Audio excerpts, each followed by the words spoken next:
What's up, YouTube? Hope you guys been out there building shit. So today we're gonna head out and work on the little apocalypse bug. If you guys find anything that I have to say here helpful, or how I'm setting it up helpful, give me a like, give me a subscription, guys. Helps out a lot. Till next time, keep building shit. Hope you like the show. What's up, YouTube? Hope you guys been out there building shit. So on this little predator powered bug, we started up for the first time yesterday, and we kind of gave it a test and stuff. Well, I see that I don't got full chain adjustment because this is hitting here. When I look down right there, I've got a little bit more that I could go, right? And that caused me an issue. Basically, I cut the chain and then I cut 2 links out of it because it was, I couldn't adjust out the slack. Took out 2 links and then it was too short, so then I needed like a half link. I didn't have one, so I ended up adding these spacers up here to space up the motor, and then I was able to get it pretty tight. But the other issue that I'm seeing is it's hitting up here,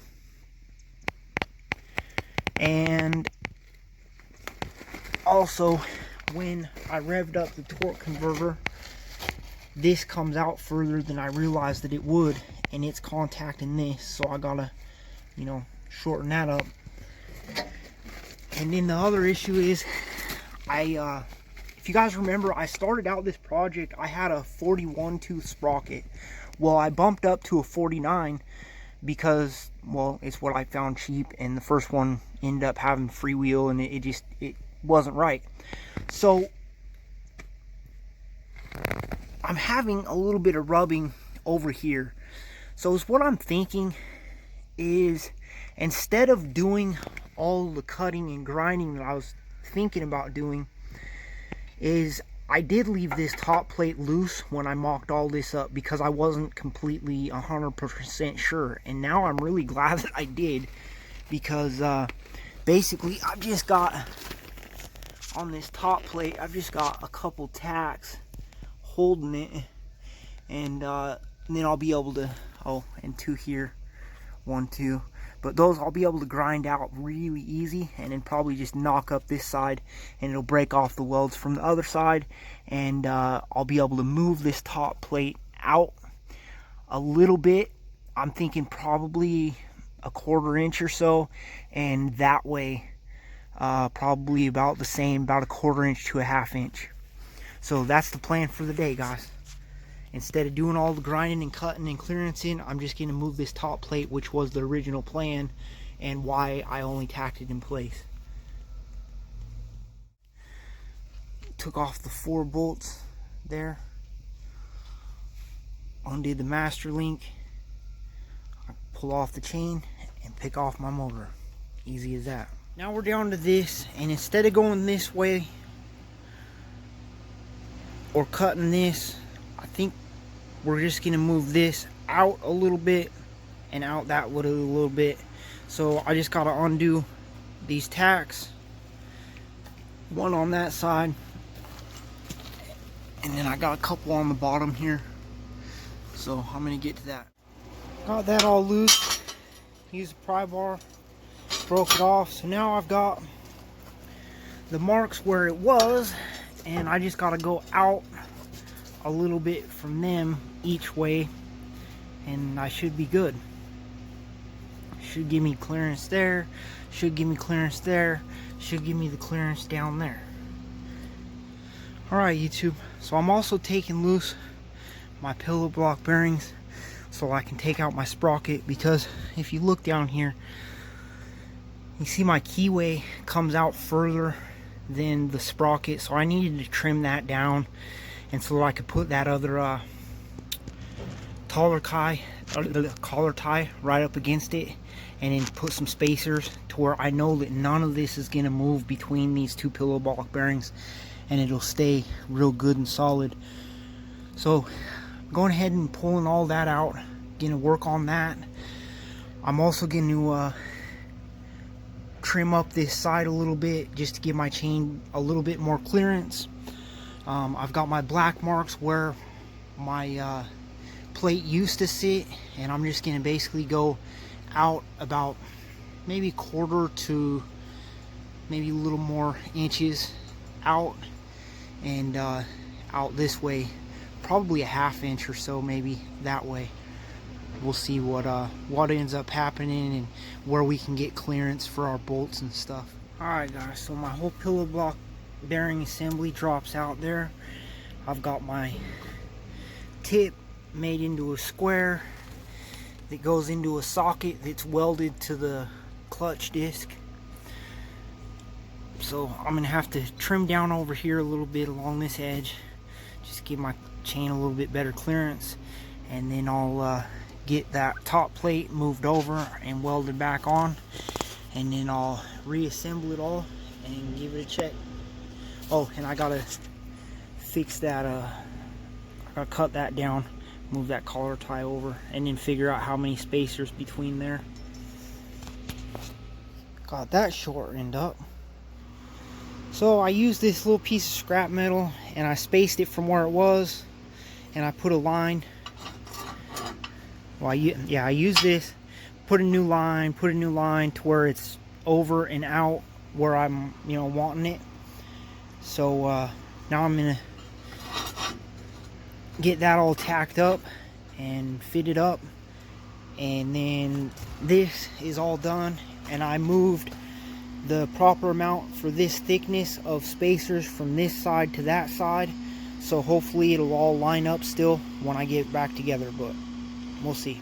Got that tacked on there, set the motor in there. I'm able to adjust all the way this way now. I don't think I'll have chain issues, hopefully. And I just started it up, I revved it up. This comes all the way out without contacting that, so I don't gotta trim it. So yeah, pretty happy. So I'm gonna get this pulled back off here, get that top plate welded a little bit better. We're all squared up, we're all nice. And then I'll get the sprocket put back on and the chain, and we'll check it out. Let's see how I do starting it today. I got it all back together, got it all fitted up. The chain looks pretty close. I did have to put the spacers underneath here again, the washers, but that's all right. So start, gas is on, start. About to turn this on this time. Oh.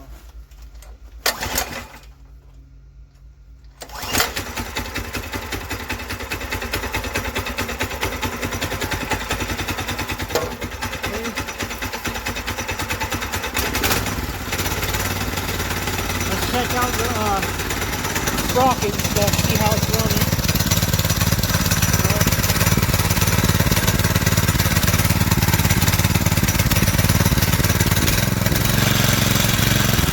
Oh yeah, I'm rubbing the chain, rubbing on the inside of the what's called torque converter.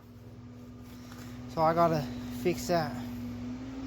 Gotta space out the sprocket, probably just one that way. So drop that out. I just undo my pillow block bearings, undo my chain, pull out the whole assembly, and now I moved one of my little spacers to this side. Hopefully that'll work and do the trick for me. So there's my shaft ready to go back in. I might need to end up moving one more of those over this way, but we'll see. I didn't tighten up nothing on this end, so I'm just gonna slip it back together, see if it's lined up. All right, YouTube, let's see if we can start it up and how it goes now. So we got fuel on, quick start, got that on.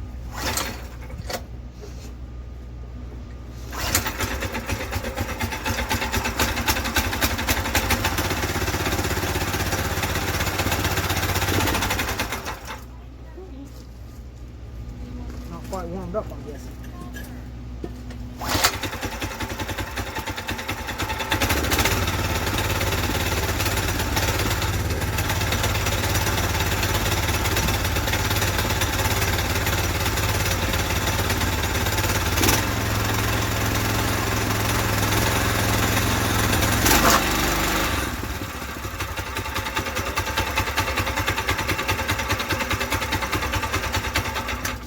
Alright, let's try this again. I missed a little clip on the master link, so it ended up yeah, binding up. So I'm teaching you guys everything not to do, you know, when you're doing one of these projects. So I hope you guys are grateful and give me a like and give me a subscription. If nothing else, just to watch me mess up and you know, watch the train wreck. So alrighty guys, let's get this thing started up. Hopefully it'll start without a choke. And we'll just choke it in.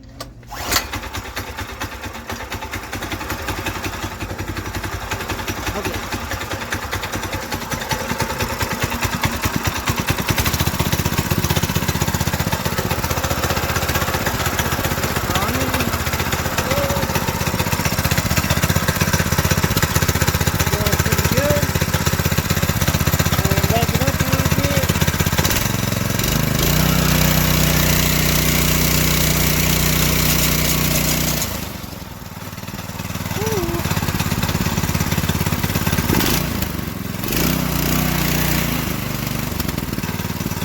I need to tighten my chain a little bit, adjust it. I feel like right there it's just a little bit too loose where it's going down, and so it's kind of catching a little bit. So I think I'm going to have to adjust the motor that way, maybe even remove these and go to a little bit smaller chain so that I can adjust the tension out this way. Because I'm already pulled all the way tight this way, and it's just not quite tight enough. In gear, I haven't adjusted that chain up yet, so I can't really run it at high speed. It kind of binds up. But I shifted it into gear. Let's see if it moves.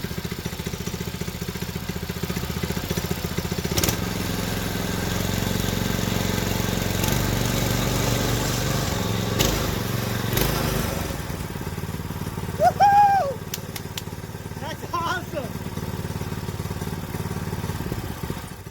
Alright YouTube, so took it all back apart, removed the spacers under here, slid it all the way that way, put in a shorter chain that's fitting way better. So now let's give it a try.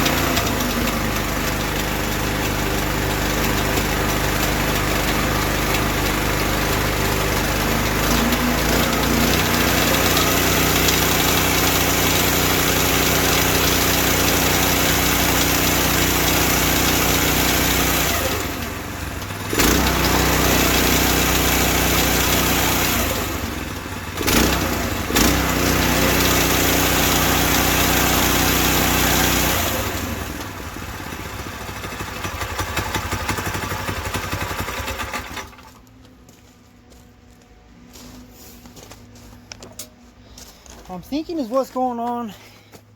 So I'm hitting right here just a tad. Oops, right there just a tad. So instead of spacing the jack shaft, I'm going to try just a couple of washers on this front side to try to tilt the motor just a tad bit and see if that helps me out.